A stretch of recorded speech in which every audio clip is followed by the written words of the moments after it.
Yo tout le monde, donc ici Vemaillé pour une nouvelle vidéo, une nouvelle critique avec spoiler bien sûr de film, puisqu'en ce moment, comme je voulais pu vous le dire la semaine dernière, pas la dernière mais la semaine dernière avec Back to Black, la critique du coup que vous allez voir, que vous avez vu, on a très peu de séries en ce moment, c'est beaucoup plus de films, et donc en ce moment c'est une critique de film que vous allez avoir. Je vais pas vous mentir, je sors de la séance de ciné à un moment où je fais la critique. Et ce film est peut-être l'un des plus grandes surprises de 2024. La bande-annonce déjà nous montrait un film qui allait à répondre à beaucoup d'attentes des spectateurs qui ont vu du coup cette bande-annonce, qui avait tellement d'attentes. Et en fait, ce film a fait que répondre à ces attentes-là. C'est pour moi peut-être bien mon film préféré de 2024, même si on n'est que en mai, qu'il reste à peu près encore 6 mois et qu'il y a encore des gros classiques qui arrivent comme Deadpool 2, 3, Deadpool 3 ou encore il y a un nouveau Planète des Singes, Furiosa, Inside Out 2, il y en a tellement qui arrivent encore. Mais ce film-là est pour moi même au-dessus de Dune 2 qui est pourtant l'un des plus grands classiques de cette année 2024. Hein. Mais parce que ce film, en plus d'être très bien, il va, à mon avis, et j'en suis même presque sûr et certain, révolutionner le monde du cinéma, révolutionner le monde des prix par rapport à une profession en particulier. Donc le film dont je vous parle, je pense qu'avec tout ce que j'ai dit, vous avez très bien compris que je parle du coup du film The Fall Guy, réalisé par David Leitch, avec Ryan Gosling, Emily Blunt, Anna Waddingham, Aaron Taylor Johnson ou encore Winston Duke dans les rôles principaux. Et pour moi, du coup, ce film va révolutionner du coup la profession de cascadeur, parce que ce film nous montre un cascadeur de dingue, du coup Colt Seavers, du coup, qui est joué par Ryan Gosling, et c'est pour moi l'un des films les plus impressionnants de 2024. Bon, on va pas se mentir, David Leitch s'y connaît en termes de réalisation et tout, et ça se voit dans ce film-là, avec des acteurs mais de dingue. Et je pense que d'ailleurs on va commencer par parler des acteurs qui sont dans ce film parce qu'il y a tellement de choses à dire sur ces acteurs-là, surtout sur le personnage principal, donc Colt Seavers joué par Ryan Gosling, sachant que du coup c'est un remake d'une série qui s'appelle L'homme qui tombe à pic, je n'ai jamais vu, donc j'ai pas les références, mais en termes d'histoire c'est impressionnant.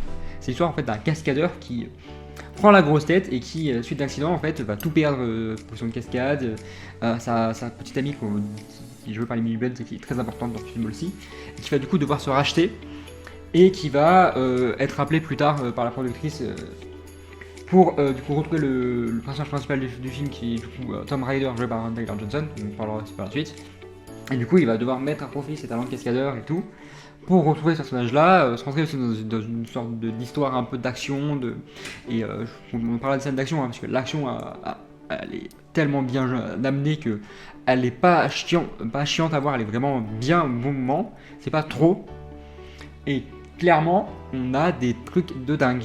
Franchement, ce film-là est pour moi l'un des plus gros classiques. Ryan Gosling est, comme dans Barbie l'année dernière, il est en roue libre et pour moi, typiquement, il a une chance pour les Oscars 2024 ou 2025, je sais plus, pour être dans la catégorie meilleur acteur, puisqu'il il se donne à fond et c'est impressionnant à quel point il peut tout jouer, que ce soit l'humour, la tristesse, parce qu'il passe par toutes les émotions et c'est impressionnant. Et ensuite, du coup, on a un personnage aussi du coup de Judy, qui est donc Emily Blunt, qui est du coup en fait cadreuse sur les films du coup sur lesquels Colt Seavers est cascadeur et ils vont avoir une histoire d'amour et suite de l'accident du coup de Colt Seavers ça va essayer d'être là pour lui. Lui il va pas accepter, il se trouvait minable, il n'en pouvait plus, ça allait pas pour lui, il voulait absolument être seul. Et c'est un peu grâce à du coup, la productrice qui est Gail qui joue donc, par Anna Waddingham qui va un peu mettre les choses en place pour qu'ils reviennent sur le tournage où du coup elle a donné sa chance à Judy pour faire réalisatrice. Et à travers de là, on va retrouver du coup les deux qui vont essayer de se rabibocher difficilement. Elle va croire en lui à cause de cette histoire d'action, il va pas être là tout le temps, donc ça va être très dur. Pour nous montrer en fait une femme très forte, qui essaie d'être indépendante mais qui a pas mal de difficultés quand même, mais le rôle est très bon. Elle continue sur sa lancée de Oppenheimer où elle était déjà assez intéressante, même si c'était pas le meilleur rôle qu'elle ait pu avoir dans sa carrière. Mais l'histoire entre les deux est géniale. Et franchement, les deux il y a des scènes aussi, je vous parlerai parce qu'il y a des trucs impressionnants entre les deux. Je peux même on en parlait maintenant, hein, c'est qu'à un moment donné, ils vont parler du coup du film qu'elle va réaliser, il faut qu'elle fasse partie, il va être au téléphone, et elle va parler de split screen, et de suite on va avoir un split screen entre les deux, qui est parfait, qui arrive au bon moment. La Hitlight a fait le meilleur choix possible, ça fait que le film encore mieux avec ça, ça fait qu'embellir le film plus qu'autre chose, c'est impressionnant à quel point quand on a un vrai réalisateur qui est hyper bien, hyper bon, bah, on n'a pas de difficulté, et c'est ce qui nous aide en plus. Ensuite, on a d'autres plans où je parlerai d'action et tout, parce que c'est pas pour l'instant l'important, parce que pour l'instant on va vraiment parler des autres personnages, dont d'ailleurs le coordinateur de cascade est le meilleur ami du coup de Phil Silvers, donc Dan, qui est joué par Will Signo, qu'on a pu retrouver donc, dans Black Panther 2 et 1, et qui est en fait un mec qui est physiquement fort et tout, mais qui est juste là pour coordonner les cascades, pour être là, gérer ses cascadeurs. Mais le mieux entre les deux, c'est littéralement toutes les refs que les deux ont ensemble. Ils font des refs à des milliards de films, que ce soit du Rocky, que ce soit du, je sais pas, de plein de films. Et c'est ce qu'on veut quand on a un film de ce style-là. Pour moi, les refs, elles étaient là où il fallait. Il y avait besoin de refs, et pour moi, ce lien entre les deux est génial. Et même à la fin, face au méchant, il va l'aider en gérant les cascadeurs et tout. Ils vont avoir des scènes impressionnantes tous les deux. En fait, on se rend compte que chaque personnage a son mot à dire et ils ne sont pas là pour rien, c'est pas de la figuration, réellement. Et on parlera aussi d'un autre personnage qui est pour moi important, mais pas pour l'instant. On va parler déjà des méchants, qui sont pas vraiment les méchants. En fait, on parlait du coup de l'héros Jim Tom Rider, qui joue par Taylor Johnson. En fait, on pense qu'il est le gentil, qu'on va essayer de récupérer des méchants parce qu'il s'est amené dans de la drogue, dans de l'alcool, il a fait les mauvais choix. Mais en fait, non, c'est juste qu'en fait. Et c'est un acteur, une star pourri gâtée qui veut tout pour elle et qui va en fait tuer à un moment donné un cascadeur dans une vidéo filmée. Ils vont essayer de, parce qu'il parle aussi de technologie de deepfake, tout ce qui est maintenant dans l'avancée qu'il y a et tout, de mettre le dos ça sur du coup son cascadeur Phil Silvers. Mais en fait, c'était leur but, parce que je parle aussi de d'autres personnages qui sont deux, à eux de vraiment d'amener ce côté-là où la star en fait, elle va vraiment être le méchant du film. Et vont du coup essayer d'en faire le cascadeur le vrai méchant de l'histoire, et en fait il va réussir à s'en sortir, il y aura des scènes très intéressantes. Il n'est pas hyper présent, mais Taylor Johnson n'a pas besoin d'être hyper présent pour être charismatique dans ce film là, ça c'est pas nouveau, et on le voit encore d'ailleurs dans ces scènes qu'il a maintenant. Physiquement on va pas se mentir, hein, ils sont donnés à fond pour que physiquement Ryan Gosling ou Aaron Taylor Johnson ils soient impressionnants quand ils sont soit en Marseille, soit torse nu, soit juste impressionnants. Même c'est un travail de maquilleur, hein, mais même le fait que les deux s'ensemble énormément tels les cascadeurs et l'acteur, c'est impressionnant, vraiment. Je peux le dire 20 fois ce mot, mais c'est. Comment dire, c'est vraiment des jumeaux. Et c'est là encore le moment, l'idée qui vient avec ce film de. Du coup, ramener des professions de l'ombre au devant de la scène, du coup cascadeur, maquilleur, c'est vraiment ce qu'il faut, et ce film là est peut-être pour moi celui qui va révolutionner l'industrie du cinéma. Pour moi le cascadeur va pouvoir avoir maintenant des prix, j'espère vraiment, parce qu'ils le méritent tous. Et donc en tant que méchant et tout, c'est peut-être le mauvais point, c'est qu'il fait pas beaucoup de choses, contrairement à l'autre méchant qui est donc la productrice, donc Gail, jouée par Anna Waddingham, qui elle en fait a vraiment essayé de, du coup lui il a appelé sa productrice et tout, ils ont essayé de chevauder le plan, donc du coup que le Silvers revienne, soi-disant à la demande de Judy qui en fait voulait pas lui, hein, pour refaire les cascades, pour qu'ils vont essayer aussi de modifier les images pour que ça soit lui qu'on voit en tant que méchant et tout, mais ça va pas réussir. Elle c'est vraiment celle qui essaie de manipuler les gens. Elle va d'ailleurs le dire à Judy, bah je t'ai choisi parce que tu peux être manipulé facilement. Et elle a ce côté très psychopathe, c'est très psychologique entre les deux, de ce côté-là.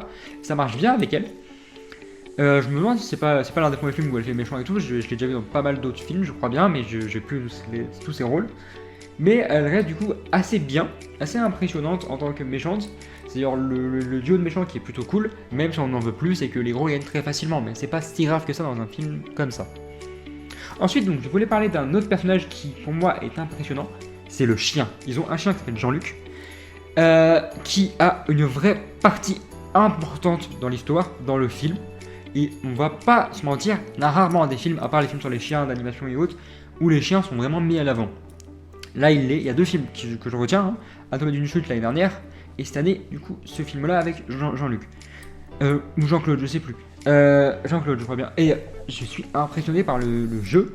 Je sais pas si ce chien est un chien acteur ou autre, mais le résultat est impressionnant. Moi qui ai un vrai passionné de chien, je suis très content d'avoir ça. Et c'est vraiment le personnage qui va du coup changer du... C'était le chien de Tom Rider qu'il avait pris dans un film, et juste pour faire plaisir aux gens et juste pour l'image il l'a gardé. Mais en fait on sait tous qu'il préfère soit Winston, soit du coup Dan ou même Cultivar. Donc il va finir avec le couple d'ailleurs, Cultivar et Judy qui va se remettre ensemble. Et maintenant j'aimerais parler d'autres choses. Maintenant qu'on a fait le tour des personnages qui sont assez cool. C'est déjà l'action. Les scènes d'action sont impressionnantes. Bon, ça reste un film de cascadeurs, donc c'était obligé que les scènes d'action soient impressionnantes. Il y a des cascades de dingue, des sauts de 70 mètres dans un camion, avec un pick-up, avec un tremplin, ils sautent d'un loft pour aller sur un bateau. Là, ils se donnent à fond, les cascadeurs se sont pas gênés, et ça du coup met encore plus en valeur les cascadeurs de Ryan Gosling et Aaron Taylor Johnson, désolé. Parce qu'il y a très peu d'acteurs cascadeurs, à part peut-être Tom Cruise, mais c'est peut-être l'un des seuls. Et du coup, c'est vraiment ce qui met encore plus en avant le personnage. C'est ponctué d'ailleurs, on va d'ailleurs en parler maintenant, parce que pour moi, je crois que ça fait très longtemps que j'avais pas vécu ça, et je suis très content. Ponctué par des musiques. C'est même pas vraiment des thèmes musicaux, c'est vraiment des musiques, que ce soit du AC/DC, du I Love Rock'n'Roll, ou plein de... Même dans le Taylor Swift. C'est des chansons qui sont choisies par ce film-là, qui sont vraiment les meilleures chansons à choisir. On a du Thunderstruck à un moment donné. Tu commences le film avec Thunderstruck, pour moi c'est vraiment l'idée d'un film comme ça. Tu pouvais pas choisir de meilleure musique. Beaucoup de films comme si ça va avoir des thèmes musicaux géniaux, et choisir les bonnes musiques. Mais là ça colle typiquement à ce genre de film là, et c'est clairement les musiques qu'il fallait choisir. Ça a vraiment été choisi comme il le fallait. Et pour moi clairement il fallait pas changer d'autre chose ou autre, c'était vraiment typiquement ce qu'on voulait. Et c'est ce qui aide encore plus à l'action, à ce film là. Avec un dernier point pour moi qui est peut-être le point impressionnant aussi ou génial de ce film là, c'est vraiment les références. On en parlait avec du coup Dan et Colt, ou encore Judy et Colt, mais il y a des références à des films. À un moment donné, il y a des grandes scènes, il y a une scène où il parle du coup de tous les films, ou soit du Fast and Furious, ou à un moment donné, il y a une scène de Fast and Furious 5 où tu montres les cascadeurs quand ils sautent du train. Et ils reprennent toutes ces scènes de films là pour mettre en avant les cascadeurs. Donc en fait, ils prennent des scènes connues, avec pas les vrais cascadeurs, pas les vrais acteurs, mais pour nous montrer, ou peut-être les vrais cascadeurs, je ne sais pas, pour nous montrer à quoi servent les cascadeurs, à quel point ils sont importants pour qu'un film soit réussi. Et ces scènes là, c'est une scène du début dans l'intro qui est pour moi la scène qui lance le film et qui est la scène qu'il fallait. Tu parles de cascadeur, tu peux pas avoir d'autres scènes que ça. Tu dois nous montrer des références impressionnantes. Que ce soit du Fast and Furious, c'est celui que j'ai le plus retenu parce que c'est pour moi peut-être l'une des références que tu as le plus à la tête. Mais tu en as plein d'autres. C'est vraiment l'idée d'un film sur un cascadeur. Clairement, ce film-là a un point en plus qui est drôle, en train d'être cool. C'est que du coup, il faut qu'ils changent d'acteur parce que Tom Rider est le méchant. Qui est-ce qu'ils appellent? Parce qu'ils en parlaient à un moment donné, c'est un mec qui est un taré qui pose que des post-it et tout, ils vont trouver du coup un post-it, ils savent pas si c'est Momoa ou Mamoa. Qui c'est qu'on appelle du coup pour faire le film, pour faire le héros du film? Jason fucking Momoa. Typiquement, un mec qu'il fallait pour ce rôle-là, il fallait pas aller chercher plus loin. Jason Momoa était le mec qu'il fallait pour ce rôle-là. Il a quoi? Allez, peut-être 5 minutes, mais enfin il ne fallait pas plus. C'est celui qu'il fallait. C'est celui qui a permis au film d'être réalisé, celui qui a permis à ce film d'être aussi bon. Et le fait d'avoir choisi Jason Momoa, c'est pas rien. Puisque dans l'actualité, dans les médias, on nous dit qu'il est proche des gens, et on le voit que c'est ce qui transpire à l'écran. Et c'est ça. Pour ça que, en fait, le choix n'est pas... Pour moi, il est parfait. Il n'y avait pas d'autre mot à dire. C'est le choix parfait.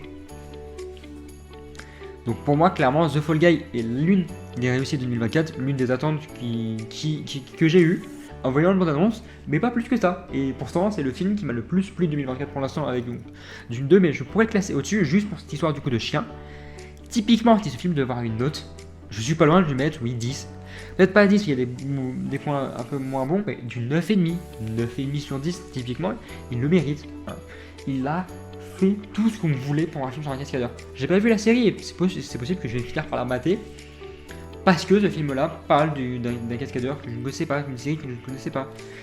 Il va révolutionner, je vous le dis encore, il va révolutionner le monde de l'industrie. Aux Oscars, on aura des Oscars pour les cascadeurs, j'en suis certain.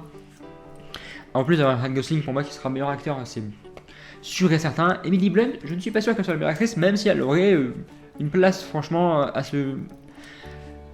Elle aurait possibilité, hein, parce que franchement, elle est intéressante. Mais on verra bien. Mais franchement, je sors du cinéma et tout ce que j'ai envie de dire, c'est que ce métier cascadeur est impressionnant. C'est le métier qui fait le plus vivre le cinéma. Et il y a peu de films dans lesquels j'ai pas eu d'attente et j'ai été surpris. Hein.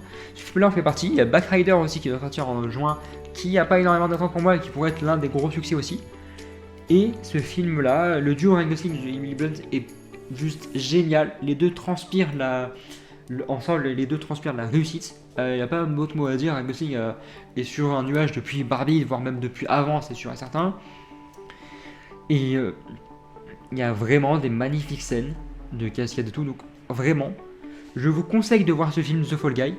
Que vous aimez Ryan Gosling, que vous aimez Emily Blunt, je m'en tape. Vraiment, c'est le film qu'il faut voir. Parce qu'il va vraiment changer, je pense, ce que vous voyez du cinéma. Parce qu'on regarde tous des films, on n'est pas là à se dire ah, ça a été fait avec un cascadeur, ça a été fait comme ça. Et ça va changer beaucoup notre point de vue. Et ce film-là va être pour moi ce film qui va réussir au box-office en 2024. C'est celui qui a le meilleur, je pense, score. C'est même peut-être pas parce qu'il y a Deadpool 3, hein, mais on sait jamais. Il pourrait même être à égalité avec Deadpool 3. Les deux Ryan pourraient être vraiment les deux acteurs à égaliser. Et c'est le film que je conseille le plus en 2024. Je ne peux rien dire d'autre à part le fait que c'est une grosse réussite, l'un des films de l'année pour moi, pour l'instant. Et c'était donc Vémaillé pour une nouvelle critique. Et ciao tout le monde!